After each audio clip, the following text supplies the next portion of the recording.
Here's 3 tips for Uber Eats drivers. Tip number 1, always be aware of how many miles you're driving to get to the next location. So when I first started and I would hear the that little ring, I would just accept it right away. And then I'd be like, oh fuck, I'm going 12 miles for like $6 or $5 or something. So I didn't understand that. And that is also what gave me anxiety when I first started, because I would just hear that and it feels like I'm on a timer. But now I've taken my time and I'm like, okay, so it's going in the direction that I'm already going. It's like only 3 miles for $5. I like to try to stay with the dollar amount above the mile amount. So I would rather take one that's going to be $5 for 3 miles rather than get one for 5 miles for $3, if that makes sense. So that's what I pay attention to when the notification pops up.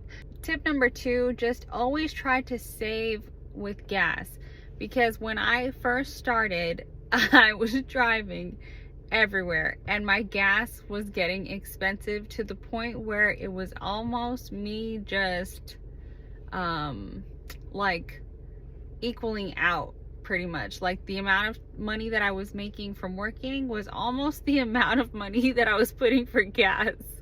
So that was not smart, okay? But now I've figured out ways to save money on gas. I'm a huge advocate for using the Upside app, and I have it in my stand store, and actually a notification just popped up. Get 10 cents a gallon extra on a fill up the next month. You see that? It must know that I'm talking about it. What the? That's a little weird. Okay, I'm an advocate for using the Upside app, but I'm also an advocate for using credit cards. One credit card that I just got is the Discover It credit card, and that one, it gives you $100, not cash back, but $100 credit statement for just using your card once after you get approved.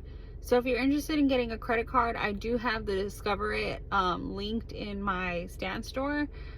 So check that out if you want to. And tip number 3.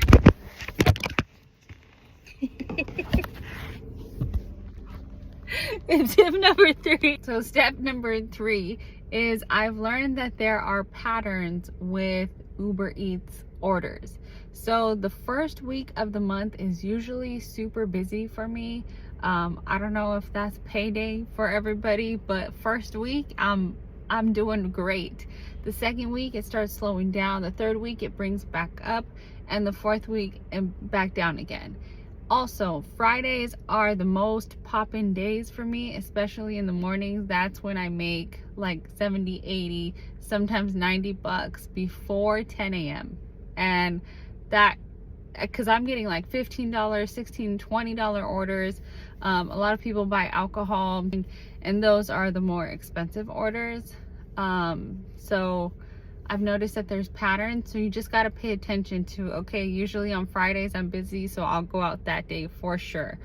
But yeah, patterns are good to notice. I don't know if anybody else notices patterns, but I do.